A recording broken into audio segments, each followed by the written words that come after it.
Wonderla toilet cleaning ను సులభంగా మార్చే పవర్ఫుల్ ప్రొడక్ట్ ఎలిమ్ టాయిలెట్ క్లీనర్.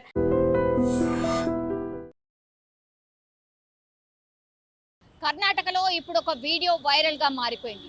అదేంటంటే ఈ ర్యాష్ డ్రైవింగ్ చేసేటటువంటి ఈ యాప్స్ కి సంబంధించిన డ్రైవర్ ఎవరైతే ఉన్నారో ఒక యువతి యాక్చువల్లీ యాప్స్ మనకు తెలుసు కదా, ఈ డ్రైవింగ్ బైక్ యాప్స్ మనకు తెలిసిందే కదా, ర్యాపిడో కావచ్చు, ఊబర్ కావచ్చు, ఓలా కావచ్చు, ఇట్లాంటివన్నీ కూడా బైక్ రైడ్స్ మనకు అందుబాటులో ఉంటాయి. సో చాలామంది ఈ 4-వీలరే 3-వీలరే కాదు, అట్లాగే ఈ బైక్స్ని కూడా చాలా ఎక్కువగా యూజ్ చేస్తుంటారు. అండ్ ఇంకోటి ఏంటంటే కేవలం ఒక్కళ్ళు మాత్రమే ప్రయాణం చేసేటప్పుడు బైక్ రైడ్స్ని కూడా చాలా ఎక్కువగా యూజ్ చేస్తూ ఉంటారు. అండ్ ఎస్పెషల్లీ ట్రాఫిక్ ఎక్కువ ఉండే ప్రాంతాల్లో అయితే ఈ బైక్ రైడ్స్ని ఎక్కువ చూస్ చేసుకుంటూ ఉంటారు, ఎందుకంటే త్వరగా వెళ్ళడానికని.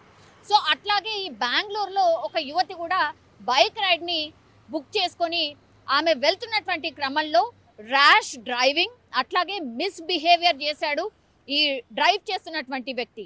దీంతో పూర్తిగా ఆయన ఎక్కడి నుంచి ఎక్కి ఎక్కడి నుంచి డెస్టినేషన్ వరకు రీచ్ అయ్యేంత వరకు కూడా ఆమె వారిస్తూ వచ్చింది. ఏంటి ఈ డ్రైవింగ్ ఇంత భయంకరంగా ఎట్లా నడుపుతున్నావు, నువ్వు బండి ఆపు అంటే కూడా అంతే ర్యాష్గా డ్రైవ్ చేస్తూ ఆ యువతిని ఎక్కడైతే దింపాలో అక్కడికి వెళ్ళిన తర్వాత ఆమె పూర్తిగా ఈ బైక్ రైడ్ అయిపోయిన తర్వాత ఏదైతే ఆమె చెల్లించాలో డబ్బులు, అవి నేను చెల్లించను, నువ్వు దిక్కున్న చోట చెప్పుకో, ఎందుకంటే నీది అసలు డ్రైవింగే కాదు, నీకు అసలు లైసెన్స్ ఎవరు ఇచ్చారు, ఈ యాప్లో నువ్వు ఎట్లా డ్రైవర్గా చేరావు, నేను నీ మీద కంప్లైంట్ చేయబోతున్నాను అని అంటూ కూడా ఆమె మాట్లాడడం మొదలుపెట్టింది. అట్లాగే నేను డబ్బులు ఇవ్వను, నువ్వు ఎవరితో చెప్పుకుంటావో చెప్పుకో అని రోడ్డు మీదే వాగ్వాదం చేయడం మొదలైంది. దీంతో చుట్టుపక్కల ఉన్న వాళ్ళు, అటు ఇటు వెళ్తున్న వాళ్ళు ఏదో జరుగుతుంది, ఏదో కొట్లాడుతున్నారు అని చూశారు తప్పించి వాళ్ళ మధ్య అసలు గొడవ ఏంటి అనేది కూడా ఎవరు కనుక్కోకుండా ఉండిపోయారు.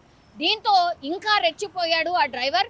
ఆ యువతి ఎప్పుడైతే నేను డబ్బు ఇవ్వను, చెప్పుకో, నువ్వు ఎక్కడ చెప్పుకుంటావో చెప్పుకో అని చాలాసేపు వారించిన తర్వాత రోడ్డు పైనే ఆమె చెంప మీద గట్టిగా కొట్టడంతో ఆమె కింద పడిపోయినటువంటి పరిస్థితి. ఈ వీడియో ఇప్పుడు సోషల్ మీడియాలో వైరల్గా మారిపోయింది. దీంతో సీరియస్గా రియాక్ట్ అయింది కోర్ట్, సుమోటోగా దీన్ని స్వీకరించింది. అట్లాగే ఇప్పుడు ఎవరైతే దాడి చేశారో ఆయనకు నోటీసులు ఇచ్చింది, అట్లాగే కర్ణాటక సర్కార్కి నోటీసులు ఇచ్చింది. అండ్ యువతి దగ్గర నుంచి కూడా అసలు ఏం జరిగింది ఏంటి అనేది కూడా పూర్తిగా ఇన్ఫర్మేషన్ అయితే తీసుకుంది.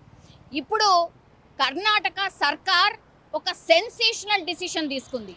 ఒక యువతి మీద ఎప్పుడైతే ఈ బైక్ రైడ్ చేస్తున్నటువంటి డ్రైవర్ ఎప్పుడైతే దాడి చేసిందో, దీంతో ఈ యాప్స్ ఏవైతే ఉన్నాయో Uber, Rapido or any apps, ఈ travelling apps or riding apps ఏవైతే ఉన్నాయో అందులో ఈ బైక్ రైడింగ్కి సంబంధించి అన్ని రైడ్స్ మీద నిషేధం విధించింది. ఈ రోజు నుంచే ఆ నిషేధం కూడా అమల్లోకి రాబోతోంది.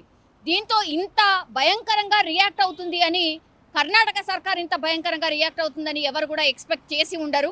కానీ నిజంగానే గవర్నమెంట్స్ ఇట్లాంటి డిసిషన్ తీసుకున్నప్పుడు మాత్రమే మరి న్యాయం జరుగుతుంది అని చెప్పొచ్చు. ఎందుకంటే అనవసరంగా ఇప్పుడు ఆ యువతి నువ్వు ర్యాష్ డ్రైవింగ్ చేస్తున్నావని వారించింది. ఒకవేళ నిజంగానే యాక్సిడెంట్ జరిగి ఇంకేదో జరుగుంటే మరి ఎవరు ఆన్సరబుల్, ఎవరు ఆమెకు వచ్చిన కష్టం తీర్చేది ఎవరు అనేటువంటిది కూడా ఇప్పుడు చాలామంది నెటిజన్స్ అయితే మాట్లాడుతున్నారు.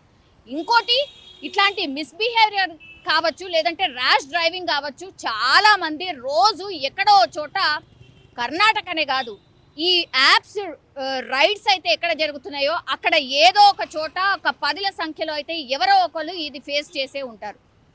సో ఐ వాంట్ ఒక కామెంట్ రూపంలో తెలియజేయండి, నిజంగా మీరు కూడా ఇట్లాంటి ఫేస్ చేశారా, మీరు కూడా ఇట్లాంటి ర్యాష్ డ్రైవింగ్కి సంబంధించిన వాళ్ళని ఫేస్ చేశారా, ఇట్లాంటి రైడ్ మీరు కూడా ఎక్స్పీరియన్స్ చేశారా, మీరు కామెంట్ చేయాల్సిందిగా కోరుతున్నాను. అట్లాగే కర్ణాటక సర్కార్ ఏదైతే డిసిషన్ తీసుకుందో, అంటే ఒకటే ఒక ఇన్సిడెంట్ కానీ పూర్తిగా కర్ణాటక రాష్ట్ర వ్యాప్తంగా ఇప్పుడు నో మోర్ బైక్ రైడ్స్, ఏ యాప్లో కూడా ఈ బైక్ రైడ్స్ అందుబాటులో ఉంచడానికి వీల్లేదు.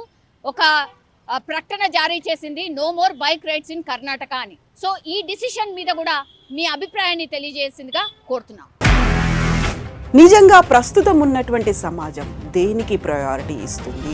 ఆర్థిక సంబంధాల చుట్టూ మాత్రమే తిరుగుతోంది. మళ్ళీ ఎన్నికలంగానే చాలా విరక్తి కలుగుతున్నాం. మంచి అనిపిస్తుంది కదా, లేడీస్ కూడా ఛాలెంజింగ్ జాబ్స్ చేసినప్పుడు చాలా బాగుంటది. ట్రాఫిక్ అసిస్టెంట్స్ గా నియమించిన ట్రాన్స్జెండర్స్ అందరితో సాల్యూట్ చేయించుకుంటున్నారు. ఫుడ్ డెలివరీ ఇవ్వటానికి వెళ్ళినటువంటి డెలివరీ బాయ్ అనిల్ పై కళ్ళ ముందు పెళ్ళండి